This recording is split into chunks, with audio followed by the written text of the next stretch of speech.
The chapel sat at the end of a dirt road that GPS didn't acknowledge. Population 47, the sign read, but I counted maybe 12 houses still standing. St. Jude's Episcopal was the only building with a roof, its limestone foundations sinking into Missouri clay, the same way Dad's memories had sunk into concrete. I arrived at dusk, Mom's key heavy in my pocket, 1902, the year the deeds were signed. The lock was original, the tumblers grinding like teeth. Inside, dust, pews warped by a century of humidity, and a pulpit that hadn't held a sermon since 1987. Dad's year. Behind the pulpit, a floorboard was loose, not by accident, by design. The wood was newer, pine where the rest was oak, stained to match but lighter under the filth. I pried it up with my Leatherman, a lead box, twin to the one at Hope Street, only smaller. Inside, a single deed, not for land, for debt. $47 million in 1902 dollars, debts owed to the Marshall family by St. Louis, compounded at 5% annually, never claimed, worth $4.7 billion in 2024, and a letter, Dad's handwriting. If you're reading this, you didn't find it. You earned it. Daniel never looked. You did. The debt is yours to collect or forgive. But there's a third option, the one your mother doesn't know. Mom's car pulled up outside. She'd followed me. Of course she had. She always did. You opened it, she said, not a question. Her voice was whiskey and ash, the sound of 40 years watching two sons fight for a father's ghost. Mom, I said, holding up the deed. Why did you let him frame me? Why did you let Claire? I couldn't finish. The miscarriage, the betrayal, the way she'd known about the affair and said nothing. Because, she said, stepping into the candlelight, your father wanted to see which son would look for truth and which for money. Daniel looked for money. He found the fake deeds I left for him. You looked for truth. You found this. She pulled an envelope from her purse, her own handwriting, a confession to the DA. She'd been Dad's accountant before I was born. She'd forged the original embezzlement signatures, not Daniel. Daniel had only copied her work, thinking he was clever. Mom had set the entire trap, to test us, to make us earn the empire Dad built on lies. You've wondered if your family ever tested you. You've felt the weight of expectations you couldn't name. You've asked yourself, would I pass? I didn't know I was taking a test. Daniel did, but he cheated. Mom wrote the exam, and Dad, he was the proctor from the grave. The deed in my hands wasn't a weapon. It was a mirror. It showed me what I was willing to become to win, and what I was willing to lose. Daniel was polishing Dad's plaque when I found him. Third shift. The lobby empty except for his reflection in marble. I know about the chapel, he said, not looking up. Mom told me. His voice was hollow, the kind of hollow that comes when you realize your mother chose your brother. She said I failed. I handed him the $4.7 billion deed. You didn't fail, I said. You just looked for the wrong thing. He stared at it. The number didn't register. It was too big, too abstract. What do you want me to do? He asked, not sarcastically, genuinely, for the first time since we were kids.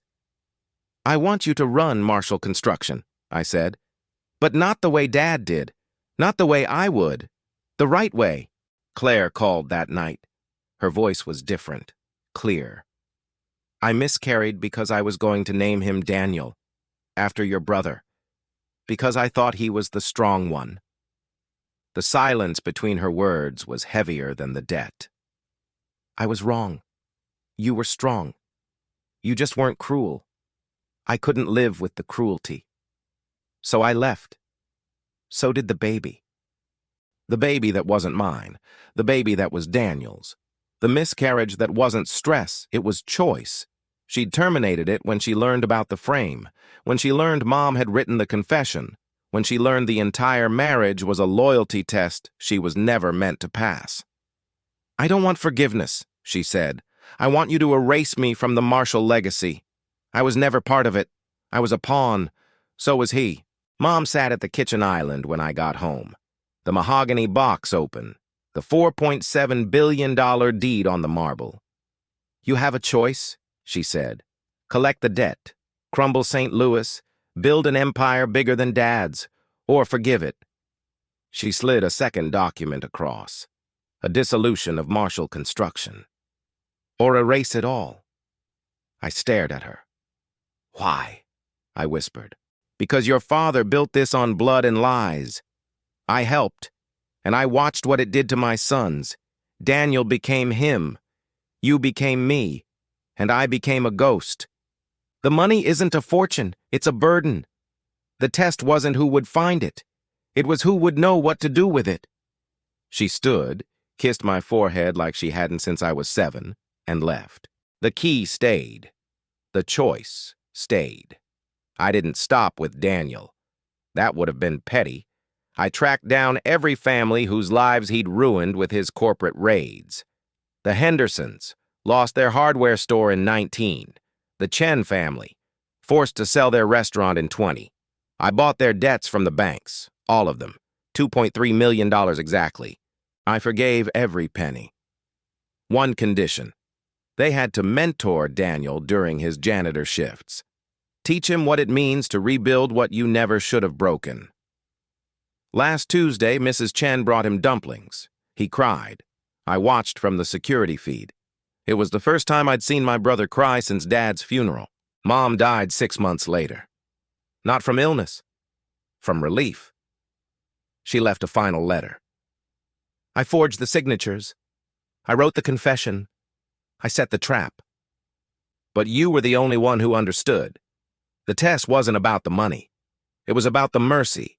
Your father never had it. I lost it. Daniel never found it. You built it. That's the real empire. And it can't be stolen. The funeral was small. Daniel, me, and 2 lawyers. She left us each $1 million, the rest, to the foundation. For the neighborhoods we destroyed, for the ghosts we created, for the sons we failed. The chapel still stands. I go there every month, not to pray, to remember. The 3rd set of deeds is still under that floorboard. I left them there, on purpose. I want Daniel to find them someday, not as a test, but as a reminder. The strongest foundations are the ones you leave alone. The real estate empire, worthless. The debt, forgiven.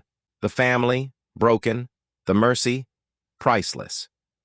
Last week, Daniel brought his daughter to the office. Hope's age exactly. She pointed to Dad's portrait on the wall. Who's that?